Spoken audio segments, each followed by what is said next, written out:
आचार्य चाणक्य की जीवनी पार्ट 3। अगर आप हमारे चैनल पर पहली बार आए हो तो चैनल को सब्सक्राइब कर ले। जब कौटिल्य का बचपन दम तोड़ने लगा, राक्षस के आदेश से आचार्य चाणक्य व महामात्य शिकटार को बंदी बना लिया गया। अंतर केवल इतना था कि चाणक्य अकेले बंदी बनाए गए, जबकि शिकटार परिवार सहित। जिस समय चाणक्य बंदी बनाए गए, उस समय कौटिल्य घर पर न था। जब वह घर लौटा तो अपनी मां को फूट फूट कर रोते हुए पाया। जब कौटिल्य ने मां से रोने का कारण पूछा तो उसने केवल इतना ही कहा, तू यहाँ से भाग जा कौटिल्य, कहीं भी चला जा, राजसैनिक तुझे जीवित नहीं छोड़ेंगे। परंतु मां, मेरा दोष क्या है? कौटिल्य ने पूछा। तेरा कोई दोष नहीं है पुत्र, दोष तेरे भाग्य का है। तेरे पिता को देशद्रोही घोषित कर दिया गया है। एक देशद्रोही के पुत्र को कौन यहाँ शांति से जीने देगा? मैं कहीं नहीं जाऊंगा माँ, मैं यहीं रहूंगा, तुम्हारे पास। तुझे मेरी कसम है कौटिल्य, अपने पिता की कसम है, चला जा यहाँ से, यहाँ अब जीवन नहीं है। चारों ओर भयंकर मृत्यु छाई हुई है। मैं शिकटार चाचा के पास चला जाऊं, वो भी बंदी बना लिए गए हैं पुत्र, उन्हें भी कारावास में डाल दिया गया है। और सुवासिनी? कौटिल्य ने धड़कते हृदय से पूछा। वह भी नहीं, ये सोचने का समय नहीं है पुत्र, भाग जा यहाँ से, ईश्वर तुम्हें दीर्घायु दे। तब घर छोड़कर भागने पर विवश हो गया कौटिल्य, परंतु जाता कहाँ? मगध की बाहरी सीमा पर जो वन था वही चला गया। पूरा दिन वह वन में भटकता, कंदमूल फल खाता तथा नदी का पानी पीता। रात को एक पेड़ पर चढ़कर सो जाता ताकि वन प्राणी उसे किसी प्रकार की क्षति न पहुंचा सके। अंतिम भेंट। राक्षस की उपस्थिति में चाणक्य ने अपने मित्र शिकटार से भेंट की। उस समय सुवासिनी भी वही थी। चाणक्य को देखते ही उनसे जा लिपटी तथा रोने लगी। नहीं बेटी, चाणक्य उसे सांत्वना देते हुए बोले, तुम्हें रोना नहीं चाहिए।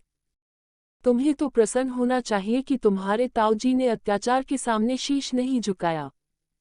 नहीं ताऊजी, मैं आपको इस प्रकार बलिदान देते हुए नहीं देख सकती। मेरा बलिदान व्यर्थ नहीं जाएगा बेटी। समय आने पर चाणक्य के रक्त की एक एक बूंद से 10-10 चाणक्य पैदा होंगे और फिर क्रांति ऐसे ही तो नहीं आ जाती। बलिदान तो देने ही पड़ते हैं। परंतु सुवासिनी का रोना बंद न हुआ। तब चाणक्य शिकटार से बोले, अब तुम ही समझाओ इसे। मैं इसे क्या समझाऊं? शिकटार बोले, मेरा तो स्वयं का धैर्य समाप्त हो चुका है। मन करता है फूट फूट कर रोने लगूं। इतना कमजोर न बनो शिकटार, तुम्हें तो अभी बहुत कुछ करना है। अब मैं कर ही क्या सकता हूँ? मनुष्य को कभी निराश नहीं होना चाहिए मित्र, निराशा ही मृत्यु है। अच्छा चलता हूँ। सुना है तुम्हारी भावज अब जीवित नहीं, कौटिल्य का भी कुछ पता नहीं। तुम्हारे सिवा अब था ही कौन जिससे जीवन के अंतिम क्षणों में मिलता, इसलिए मिलने चला आया। ईश्वर तुम्हारा कल्याण करे। इसके बाद राक्षस के साथ लौट चले चाणक्य। सुवासिनी अभी भी फूट फूट कर रोए जा रही थी। मैं घर नहीं जाऊंगी। कौटिल्य को प्यास लगी थी। वह घने वृक्षों के झुरमुट से निकालकर नदी की ओर जा रहा था। चारों ओर भयंकर सन्नाटा छाया हुआ था, जिसे रह रहकर बिजली की कुड़कुड़ाहट भंग कर रही थी। वर्षा अभी अभी रुकी थी। चारों ओर पृथ्वी पर कीचड़ फैला हुआ था। एकाएक कौटिल्य के कदम जहां के तहां रुक गए। उसे किसी स्त्री के रोने का स्वर सुनाई दिया। कौटिल्य आश्चर्य में भर गया। उसने आवाज की दिशा का अनुमान लगाया, फिर उधर ही चल पड़ा। थोड़ी दूर जाने पर उसे स्त्री के रोने का स्वर स्पष्ट सुनाई देने लगा। इसके साथ एक पुरुष का स्वर भी उनके कानों में पड़ा। वह ध्यानपूर्वक उन स्वरों को सुनने लगा। नहीं नहीं, स्त्री स्वर रोते हुए अचानक कह उठा, ब्लैंक, मैं घर नहीं जाऊंगी। वहां रहने से तो अच्छा है कि मैं प्राण त्याग दूं। तू प्राण त्याग देगी तो मेरा क्या होगा? पुरुष स्वर व्याकुल हो उठा। तो फिर तू भी मेरे साथ प्राण त्याग दे।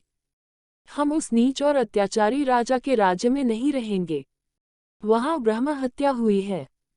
आचार्य चाणक्य की मृत्यु नहीं हुई। स्त्री स्वर चीख उठा उनकी हत्या हुई है। पापी राजा ने अपने हाथों से उसका सिर काटा है। वह सिर अभी भी राज्य के मुख्य चौराहे पर लटका पड़ा होगा। चाणक्य की पत्नी की मृत्यु का उत्तरदायित्व वह पापी राजा ही है। कौटिल्य इससे अधिक कुछ न सुन सका। उसके सिर पर जैसे आकाश गिर पड़ा। पैरों के नीचे से जैसे पृथ्वी ही खिसक गई। वह यूं हौंफने लगा जैसे सैकड़ों मील की दौड़ लगाकर आया हो। कुछ क्षणों तक वह यूं ही खड़ा रहा, फिर कमान से छूटे तीर की तरह शहर के मुख्य चौराहे की ओर दौड़ लगा दी। अंतिम संस्कार। आंधी तूफान की चिंता किए बिना कौटिल्य दौड़ता दौड़ता एक अज्ञात स्थान पर जा पहुंचा। पास ही गंगा बह रही थी। एक पेड़ के नीचे खड़े होकर कौटिल्य बिलख बिलख कर रोने लगा। वो अपने पिता का केवल सिर ही प्राप्त कर सका था, पूरी देह नहीं, परंतु माँ का तो कुछ भी नहीं प्राप्त कर सका था।